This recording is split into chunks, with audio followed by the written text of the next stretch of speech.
이번 영상은 스스로 치유하는 몸 만들기라는 주제로 스티븐 R 건드리 박사의 플랜트 패러독스의 내용을 기반으로 우리 삶의 중요한 의식주 중 먹는 것에 대해 정리해 보았습니다.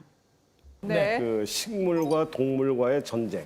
아하. 그렇죠? 예, 그러니까 우리 입장에서는 식물을 우리가 먹이로 삼았지만 식물의 입장에서는 생존 본능에 이것을 갖고 있기 때문에 예, 끊임없이 전쟁은 하고 있다. 이 순간에도 이제 이렇게 봐야지 됩니다. 특히 우리 스스로도 얘에 대한 플랜트 패러독스의 주제는 렉틴입니다. 렉틴은 동식물 단백질에서 발견되는 거대한 단백질 복합체로 대부분 당 분자에 이끌리는 크고 끈적한 단백질입니다. 이 렉틴은 식물이 동물 포식자로부터 자신을 보호하기 위해 만든 독소입니다. 스티븐 R 건드리 박사는 플랜트 패러독스에서 우리 식단에서 렉틴을 제거하면 우리 몸은 저절로 자가 치유력을 회복한다고 이야기합니다. 스티븐 R 건드리 박사는 예일 대학교를 졸업하고 미시간 대학교에서 일반외과와 흉부외과 레지던트 과정을 마친 뒤 메릴랜드 의과대학에서 교수로 2년간 재직하였고 현재 로마린다 의과대학 흉부외과 학과장이자 교수입니다. 건드리 박사는 2002년 수술이 불가능한 환자가 식이 변화와 기능성 보충제만으로 관상동맥 질환을 회복한 데서 영감을 얻고 진로를 바꾸었다고 합니다. 많은 환자들의 치유 경험을 바탕으로 진화론과 장내 미생물, 환경의 상호작용을 바탕으로 한 플랜트 패러독스 프로그램을 고안하였으며 보건의학센터를 설립 후 노화, 당뇨, 자가면역 질환, 암, 관절염 등 각종 질병을 치료하여 성과를 내고 있습니다. 인간보다 더 오래전 지구상에 처음으로 나타난 식물은 자신과 씨앗들을 보호하기 위해 스스로 보호하기 시작합니다. 색상을 바꾸거나 잎을 오므려 보호하거나 씨앗의 곁을 두껍게 감싸거나 외피를 딱딱하게 만드는 등 다양한 방법을 사용합니다. 이 중에서 자신을 보호하기 위해 만든 식물의 독이 바로 렉틴인데요. 렉틴을 지속적으로 복용 시에는 우리 몸이 해를 입는다는 것입니다. 밀에 들어있는 글루텐이 몸에 좋지 않다는 것은 들어보았을 텐데요.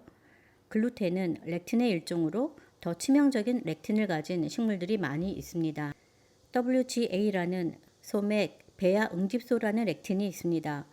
WGA는 도정되지 않은 껍질에 포함된 렉틴으로 소장에 발생하는 유전성 알레르기 질환인 셀리악 병의 원인이며 인슐린 호르몬과 놀라울 정도로 닮았습니다.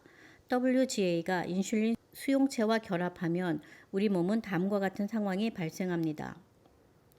첫 번째는 WGA가 근육세포의 인슐린 수용체에 접속하여 근육의 에너지 공급을 방해하여 근육량이 저하됩니다. 두 번째는 WGA가 뉴런의 인슐린 수용체에 결합해서 대뇌에 포도당이 공급되는 것을 막게 됩니다. 그러면 대뇌에 당분 공급이 부족해져서 두뇌 세포와 신경세포가 굶게 됩니다. 이는 치매나 파킨슨병, 말초신경증을 유발할 가능성이 높다고 합니다. 세 번째는 WGA가 지방세포에부터 필요 없는 지방을 축적하라는 메시지를 보내 체중 증가의 원인이 되기도 합니다. 그렇다면 렉틴이 우리의 몸을 공격하는 전략을 알아보겠습니다. 하나는 장내벽을 통과하는 것입니다. 렉틴은 특정 세포의 수용체와 결합해 조눌린이라는 화합물을 생산해서 장 내벽 속의 치밀 이음부를 해체합니다. 그래서 장 내벽의 치밀 이음부가 허술하게 되면 많은 유해 물질이 장내벽을 통과해 우리의 혈액과 장기 속으로 들어가게 됩니다. 두 번째는 면역 체계를 혼란하게 만듭니다. 렉틴은 다른 단백질을 모방해 숙주의 면역 체계를 속여 우리의 면역 체계가 몸속의 단백질을 공격하게 만듭니다. 자가 면역 질환이 여기에 속합니다. 세 번째는 세포 간 커뮤니케이션을 방해합니다. 일부 렉틴은 호르몬 신호를 모방하거나 차단해서 세포들 사이의 소통을 방해합니다. 이러한 외부의 적들에게서 우리 몸을 보호하고자 우리 몸은 4가지 방어선을 구축하고 있습니다. 첫 번째는 코 속 점액과 입안의 침으로 이 점액에는 뮤코다당이라는 물질이 들어있어 렉틴을 가두는 역할을 합니다. 두 번째 방어선은 위산으로 위산은 산성 2 정도의 강한 산성으로 위에서 어느 정도의 렉틴이 소화됩니다. 세 번째 방어선은 입과 장기에 있는 박테리아로 건강한 사람의 장내 유익균과 유해균의 비율은 8대2로 몇몇 박테리아는 특정 렉틴을 먹어 소화를 시킵니다. 네 번째 방어선은 장에 분포한 특정 세포가 만드는 점액층입니다. 이 점액들이 렉틴들을 가두고 장내로 흡수되는 것을 방어하게 됩니다. 건드리 교수는 우리 식단에서 렉틴을 제거하면 우리 몸은 저절로 자가 치유력을 회복한다고 합니다. 히포크라테스도 신체의 자가 치유력의 중요성에 대해 이야기하며 음식이 약이 되게 하고 약이 음식이 되게 하라고 이야기합니다. 또한 모든 병은 장에서 시작된다고 말합니다. 최근 스티브 건드리 교수는 제2의 뇌라고 불리우는 장과 장내 미생물의 중요성에 대해 이야기합니다. 장내에는 척수 전체에 들어있는 것보다 9배 많은 신경세포가 있으며 렉틴은 혈액 외에도 대뇌와 소통하는 미주신경을 타고 장에서 대뇌까지 이동을 합니다.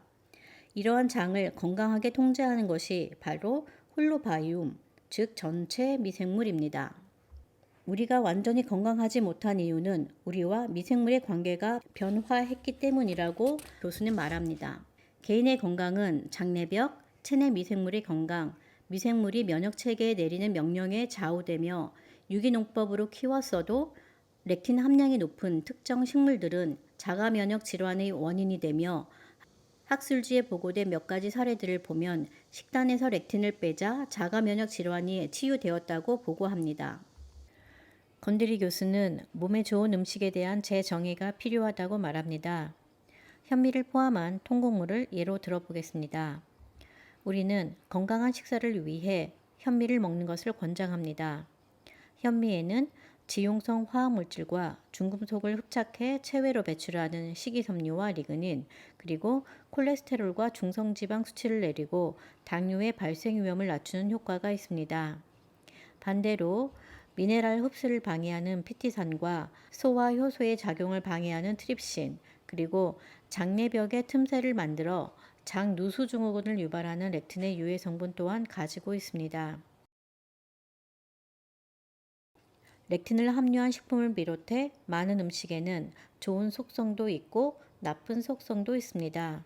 게다가 개인의 건강 상태에 따라 렉틴에 대한 내성이 다릅니다.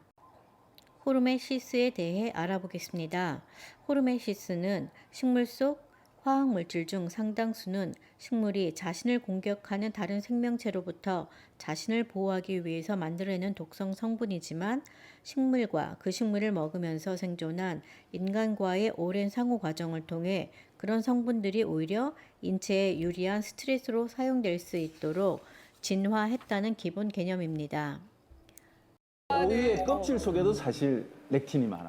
그렇게 우리가 사과를 되는구나. 껍질째 먹느냐, 뭐 채소, 야채를 껍질째 먹으면 더 영양소가, 섬유소가 많아서 좋다고 네. 하죠. 이것도 항상 소화장이나 설사복통이 잘 일어나는 사람들은 이 껍질도 장에 트러블과 문제를 일으킬 수 있습니다. 하긴 껍질도 그 보호하려고 하는 거 아니에요? 당연합니다. 그러다 보니까 예. 그 독성이 있겠죠. 예. 예를 들어 인간의 몸속으로 들어온 특정 렉틴이나 피티산은 위에서 위산에 의해 분해되며 입안과 장내 박테리아들도 이들의 위험성을 악화하도록 진화해 왔습니다. 인간은 다양한 조리 방법을 통해서도 이런 물질을 줄여왔는데요.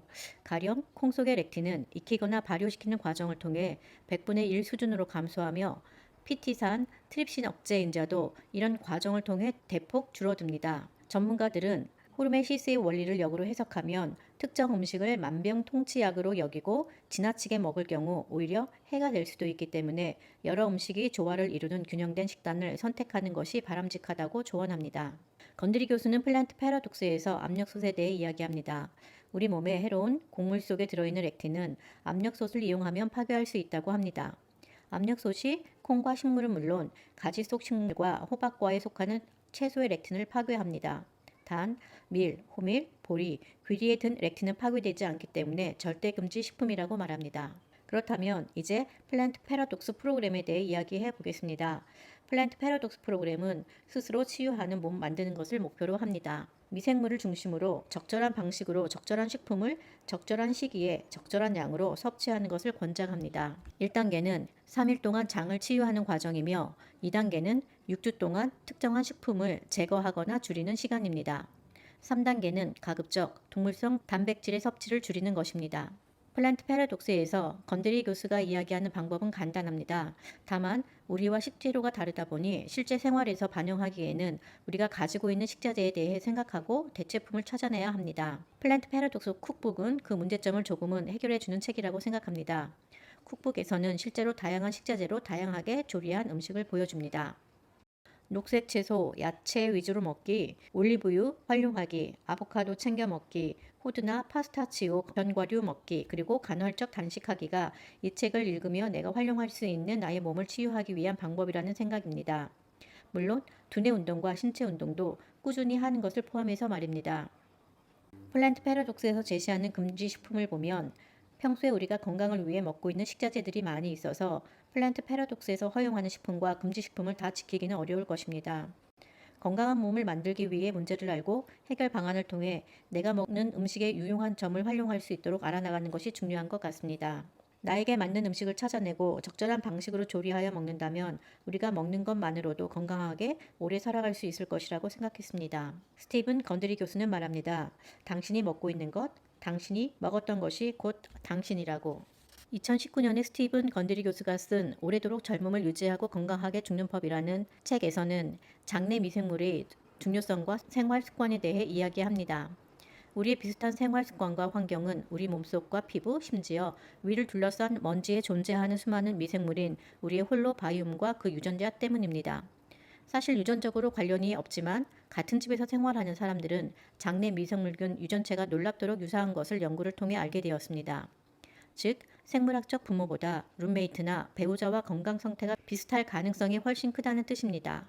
우리가 생활 습관에 좀 더 관심을 가져야 할 중요성을 말해주고 있습니다. 건강한 삶에 대해 공부를 하면 할수록 음식의 중요성에 대해 많이 알게 됩니다. 모르고 먹는 것보다는 알고 먹는 것이 더 건강한 몸을 만들어 줄 것이라고 생각합니다.